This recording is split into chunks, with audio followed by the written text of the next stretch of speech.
طاقت کا عالمی توازن بدل رہا ہے۔ یہودی ایک الگ ہوم لینڈ کے امکانات پر غور کر رہے تھے۔ زیادہ تر طاقتوں نے انکار کر دیا۔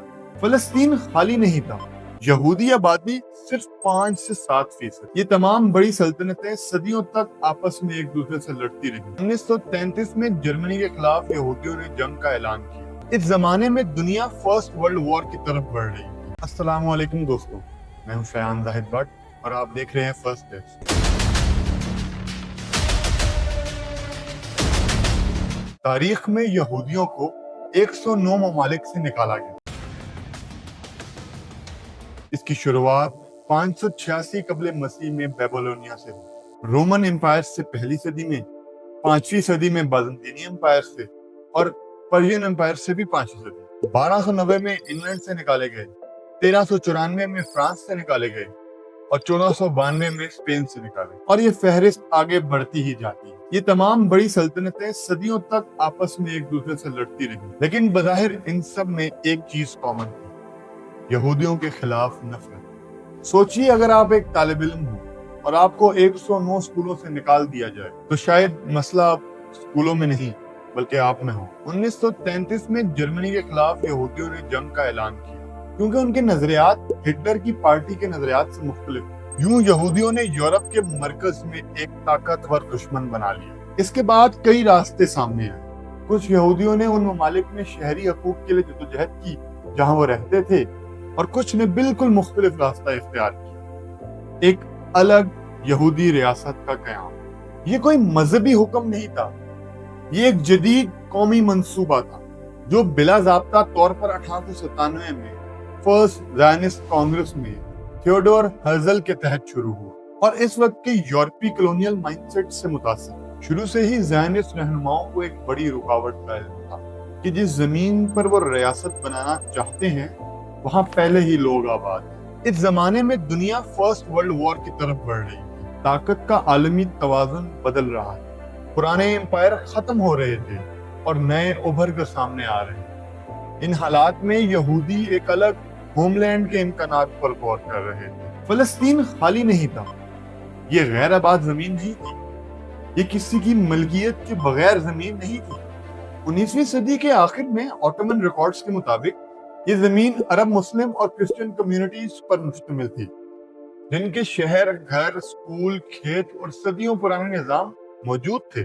یہودی آبادی صرف 5 سے 7%۔ اس کے باوجود زائنسٹ قیادت نے عالمی طاقتوں کی حمایت حاصل کرنے کی کوشش کی۔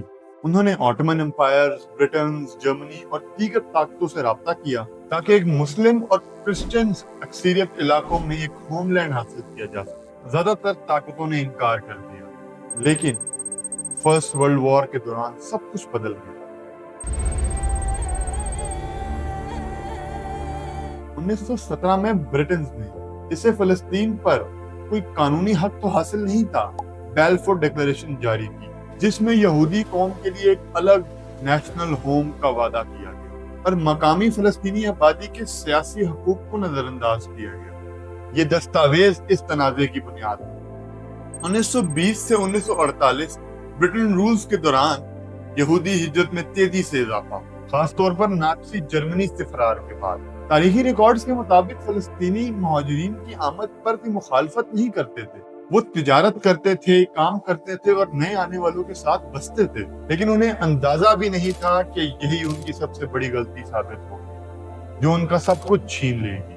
دوسری طرف زائنسٹ اداروں نے ایک مختلف حکمت عملی اپنائی۔ ارگن، ہنگانا اور لہی جیسی مختلف عام ملیٹنٹس بنائی گئی اور تربیت دی گئی۔ 1930 کی دہائی میں برٹش انٹیلیجنس رپورٹ نے کھل کر فلسطینی خدشات کو تسلیم کیا کہ ان کی اپنی ہوم لینڈ میں انہیں سیاسی اور عبادیاتی طور پر تبدیل کیا جا رہا ہے۔ جب فلسطینیوں نے 1936 سے 1939 کے درمیان بغاوت کی تو برٹنز نے اسے کچل دیا، رہنماؤں کو قتل کیا، معاشرے کو غیر مسلح کیا اور مقامی اداروں کو تباہ کر دیا۔ 1947 میں یونائیٹڈ نیشنز نے پارٹیشن پلان جاری کیا۔ حالانکہ فلسطینی آبادی میں 2/3 تھے اور زیادہ تر زمین ان کی ملکیت تھی، انہیں اپنے ملک کا آدھا بھی نہیں دیا گیا۔ زائنسٹ قیادت نے اس منصوبے کو قبول کیا، آخری حل کے طور پر نہیں بلکہ وقتی قدم کے طور پر۔ فلسطینیوں نے اسے قانونی جبر سمجھ کر مسترد کر دیا۔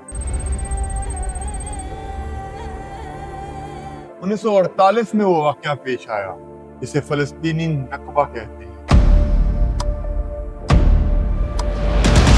7,50,000 سے زائد فلسطینیوں کو بے دخل کیا گیا، 500 سے زائد گاؤں تباہ کر دیے گئے۔ دیر یاسین جیسے میسیکر نے خوف پھیلا دیا، مہاجروں کو واپس آنے کا حق نہ دیا گیا جو انٹرنیشنل لاز کی خلاف ورزی تھی۔ اسرائیلی اسٹیٹ آرکائیو اور معروف اسرائیلی ہسٹورین نے خود تسلیم کیا کہ یہ سب اتفاقی نہیں تھا، یہ ایک منظم حکمت عملی کا نتیجہ تھا تاکہ دوسروں کی زمین پر مستقل یہودی اکثریت قائم کی جا سکے۔ And it was clear that there were Palestinians on the land. Zionist leaders and common people alike got used to the idea that the only way of making Palestine a Jewish state is by causing the Palestinians to leave. Soldiers took 10 of the youngsters in the middle of the village, shot them just in order to kill them, in order that all the others will see it and run away. یہ عمل تورات اور Bible کے جھوٹے حوالوں سے جائز قرار دیا گیا، قدیم ڈیوائن پرومسز کو جدید سیاسی حق میں بدل دیا گیا۔ Get out of this house. It was promised to me 3,000 years ago. جبکہ وہاں موجود آبادی کے حق کو نظر انداز کر دیا گیا۔ تطرد وبتمنع انه يرجع وياخذ حقه. حتى اولئك اللي هربوا من المدينة الى اي قرية مجاورة بهدف الاحتماء فقط، يعني حتى لو کلومیٹر واحد۔ 1948 کے بعد فلسطینیوں نے یہ سب برداشت کیا، طویل ملٹری آکوپیشن، انلیگل سیٹلمنٹس کی توسیع اور علیحدگی پر مبنی نظام جنہیں کئی عالمی ہیومن رائٹ آرگنائزیشنز جینوسائیڈ کی علامت قرار دیتی۔ یہ کوئی مذہبی جنگ نہیں ہے، یہ کوئی قدیمی نفرت نہیں ہے، یہ ایک جدید کلونیل پروجیکٹ کی دستاویزی کہانی جو طاقت کے ذریعے نافذ کی گئی اور بیانیے کے ذریعے جائز ٹھہرائی گئی اور عالمی خاموشی کے ذریعے جاری رکھی گئی۔ پھر آیا 7 اکتوبر 2023۔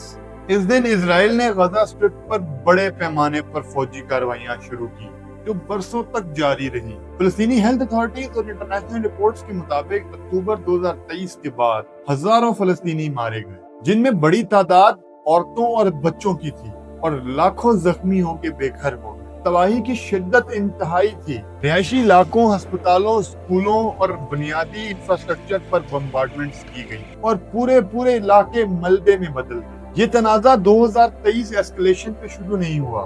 After the horrific attacks of October 7th. Think about October 7th. What Hamas did on October the 7th. About what happened on October 7th. اس کی بنیاد 1948 کی بے دخلی اور اس کے بعد آنے والی پالیسیاں اور فلسطینی سیلف ڈٹرمنیشن کی مسلسل نفی میں ہے۔ دہائیوں سے ہونے والی جنگوں نے صدمے، بے گھری اور ناانصافی کو مزید گہرا کیا ہے، اور تاریخ یہ نہیں پوچھے گی کہ لوگ کیا مانتے ہیں، بلکہ وہ یہ پوچھے گی کہ کیا کیا کیا گیا، اور کتنے لوگ فلسطینی حقوق کے لیے کھڑے ہوئے اور کتنوں نے زائنسٹ پالیسیوں کی مخالفت کی اور ایک قوم کی جاری تباہی کے خلاف مزاحمت کی۔